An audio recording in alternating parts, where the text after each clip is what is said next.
Are you surprised that the general public seem to be quite supportive of a lot of these strikes? In a way that I think 10, 20, 30 years ago, they wouldn't have been. Why do you think that is, Well, if you agree with me? Yeah, I do agree with you, and I've seen it firsthand on picket lines. Actually, the person who's miscalculated this is being the Prime Minister, because I think he tried to dust off the old sort of unions on one hand, the public on the other. I mean, the key thing is, Ian, our members are the public. Rolling stones in the rap game, not bragging. Look bigger than Jagger, not sagging. Roll it backwards, I'ma leave it at that.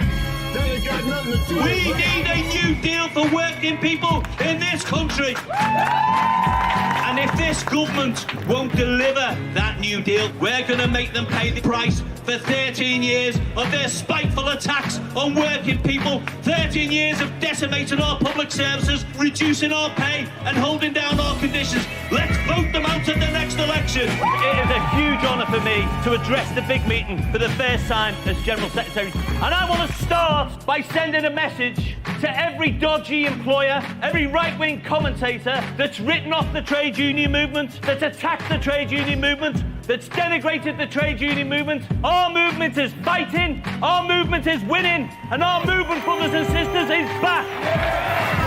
So it's time to leave you a preview, so you too can review what we do. 20 years in this business, how you sell soul, she wins. People bear witness. Thank you for letting us be ourselves.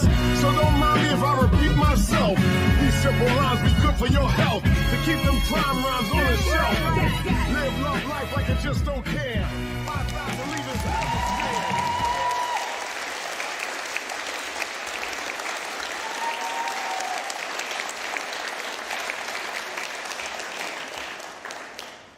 34 years ago, I started work at Asda, just over the water in Bromborough. And I joined the union when someone handed me a form on my first day at work. 5 years later, as an activist in a call centre, I was sacked by an agency because I'd helped organise a union. And a few years after that, the wonderful Frances O'Grady, who's here today,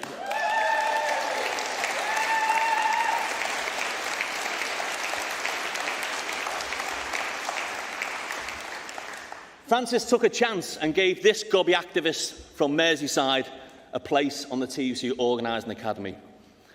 And not once during all my time as a union activist did I ever think I would be stood here in Liverpool as General Secretary of the TUC.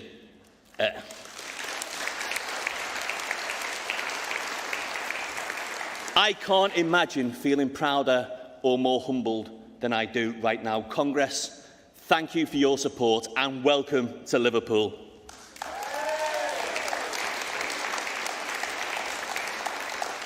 Now, when you come out of the centre later, look across the Mersey, you can literally see the hospital where I was born. Liverpool is where I went to college, went to work, met my wife Vicky and raised our family. But like so many people in this city, my roots stretch out across the world. My granddads, Chin Sang or Jimmy, and Joseph Novak came here in the Second World War, played their part in the fight against fascism, married strong Liverpool Irish women, and stayed. Jimmy came from Hong Kong, a cook in the Merchant Navy. And when the war was over, Britain rounded up and deported hundreds of Chinese sailors from this city. Somehow he managed to stay. He married Betty, and they brought up my mum and her 10 sisters and brothers in Liverpool's Chinatown. Grandad Joe was an engineer in the Polish RAF. He married Peggy. They had my dad and his 5 brothers and sisters. Joe spent much of his working life in English Electric on the East Lancs Road, a hard worker, a wonderful dad and grandad, and a man who woke up with night terrors because of what he'd seen during the war. I am proud to be the grandson of immigrants, proud of my family.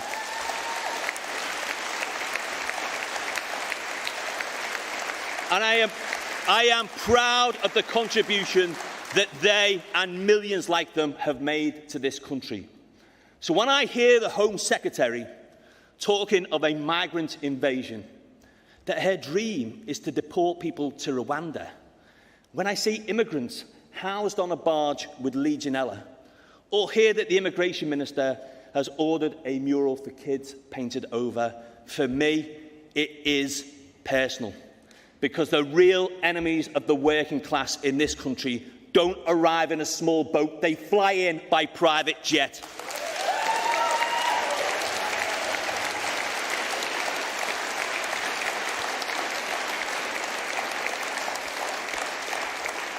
Our movement stands with all working people, wherever they were born, whatever their race, whatever their nationality. Every migrant is my sister, my brother. And this government shames us all, because our country should never turn its back on those fleeing poverty, persecution or war.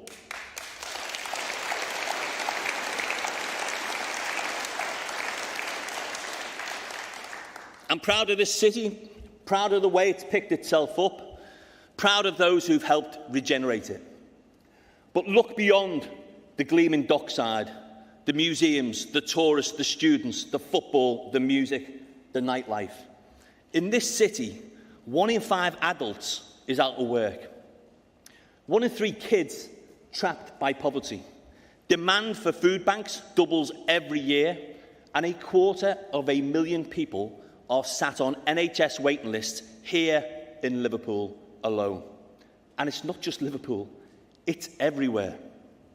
Nothing works in this country anymore, and no one in government cares.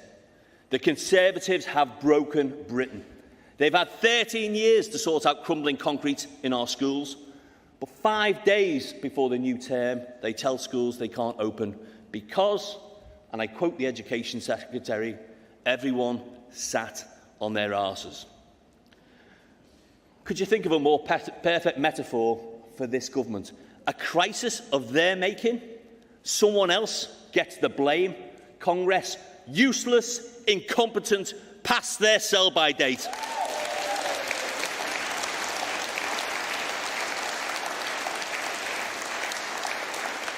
And yet this government, they can't keep our rivers clean, they can't run trains on time, can't run a functioning NHS, can find time to attack the right to strike. Congress, the right to strike is fundamental. Without the right to withdraw our labour, workers become disposable, replaceable, exploitable. This new law isn't about preserving services for the public. It's about telling us to get back in our place, don't demand better, sit down, shut up. Well, that is not going to happen, not on our watch.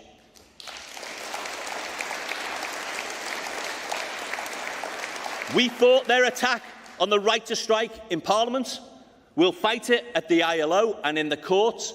And when the first worker is sacked for refusing to work on a strike day, we'll fight it in workplaces and on the picket lines. Congress, this movement will fight it every single day until it's repealed.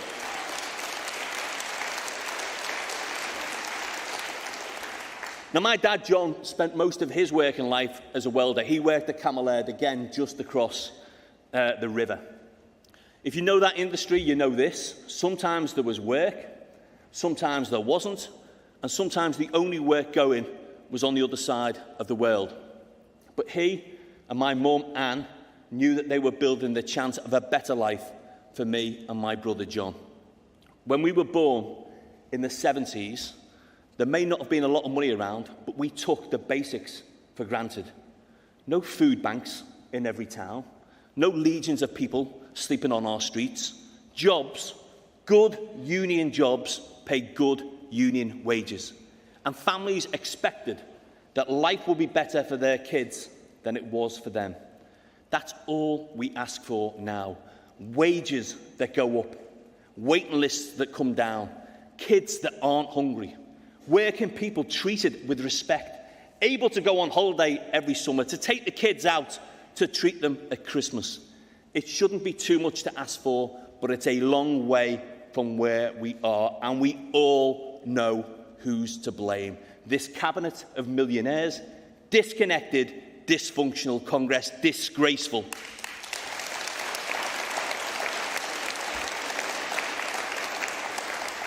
I've been General Secretary for 9 months, travelling up and down the country, talking to reps and activists. Reps like Daz, who showed me round Airbus, where there are 4,000 union members in a world-class employer. Ahmed, Colin and Jimmy, reps at B&M, where both the company and the union are growing fast. Joanne, a rep at Mental Health Hospital in Blackpool, standing up for outsourced cleaners. And 3 messages came back to me from each and every conversation with those reps and members. 1, we've got to build stronger unions. 2, working people are hurting, but the wealthy have never had it so good. And 3, it is time for change in Westminster. Let me start with our own movement, because this is the stuff we can do ourselves. Not waiting for an election, not waiting for legislation, what we can do right here, right now. Those Tory ministers who say that strikes don't work, tell that to the Jacobs workers who won 6.5%. To the Kingsmill bakers who won 9%. And to the Liverpool dockers who won an incredible 18% pay rise. And tell that to public sector workers across the UK, in health, in education, in the civil service, voting for action, taking action, winning better deals for members.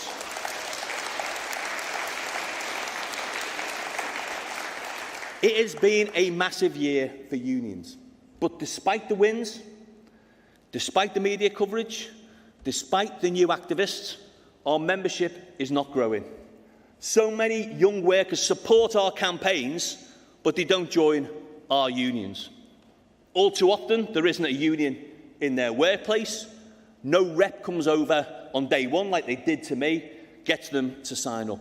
Congress, nothing is more important than building a stronger trade union movement, because it's a stronger trade union movement that can deliver the change workers need. It matters every day in workplaces, and it matters in the face of the big challenges too. Without strong unions, that shift to net zero will see good jobs destroyed and communities ruined.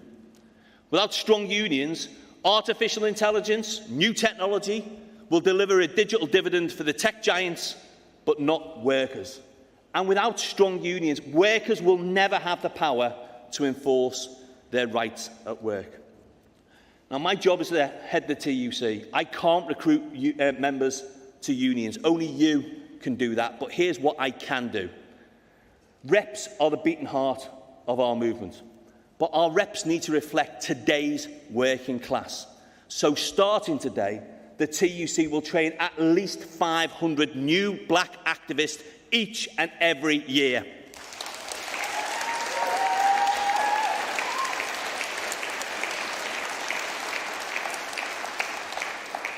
Employers coordinate, so we've got to coordinate. And so this year, we'll be asking our unions to come together and organise across whole industries. And I'm proud, following the scandal of P&O, that our first joint union campaign will be organising seafarers with Nautilus and the RMT. No more P&Os.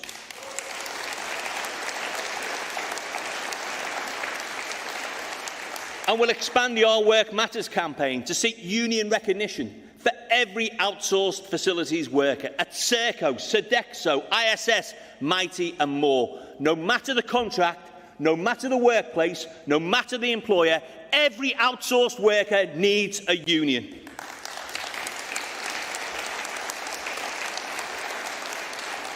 And we'll turn our Solidarity Hub, which has helped unions win so many strike campaigns, into a growth hub to turn union wins into union membership. So, if you beeped your horn as you passed the picket line, if you signed a petition or shared it on social media, if you thought, you know what, good for them, standing up for themselves, there is a union for every job, there is a union for every industry, there is a union for every worker. Join a union today, because when you join us, together we win.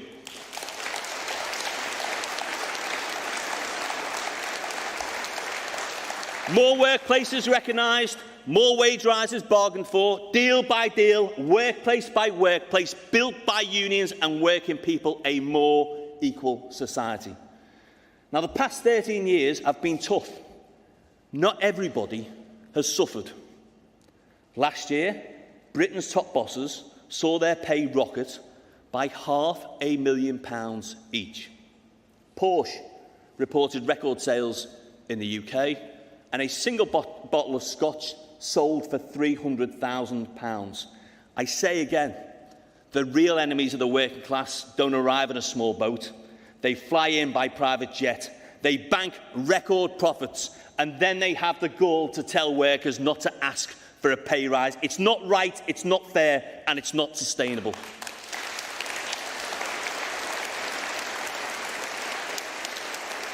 We need an economy that rewards work, not wealth.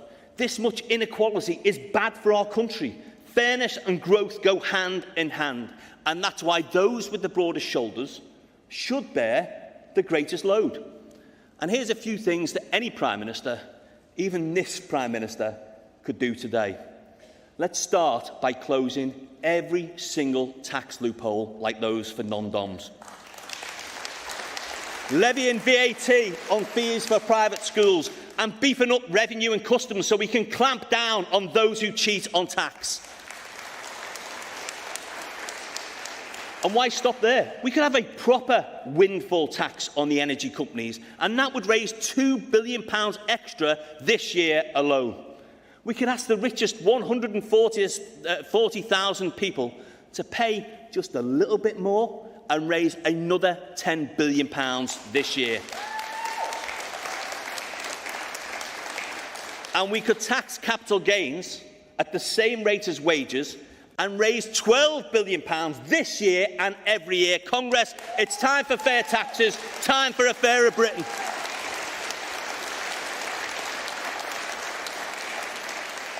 That fairer Britain won't be delivered by this government.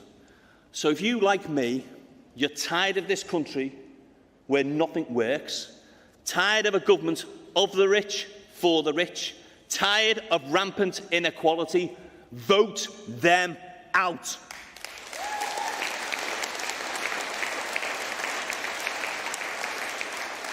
Last year, Keir Starmer addressed this Congress. I heard him. You heard him. He didn't just make us a promise, he set out a plan, a new deal for workers, the biggest expansion of workers' rights in a generation. No more zero-hours contracts, no more fire and rehire, employment rights from day one, union rights to access the workplace, new fair pay agreements, repealing the attack on the right to strike. And Congress, that will be the choice at the next election.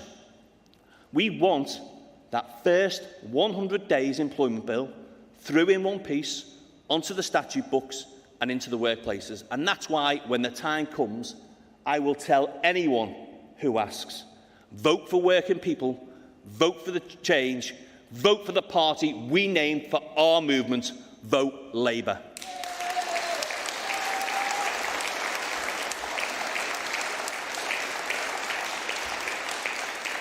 Now, who would have ever thought a Scouser would go over to speaking time? So, look, I've talked enough. You've heard me set out a challenge to unions, a challenge to all of us to get this movement growing again, a challenge to our politicians that ask more of those who already have the most, and a challenge to both wings of our movement to kick this rotten government out of office. Let's go united into that next election. Let's deliver that new deal. Let's win for working people. Solidarity, Congress.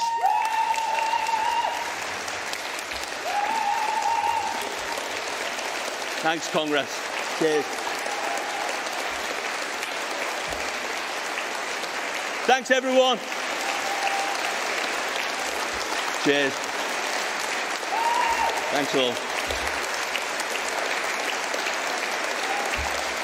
Thanks.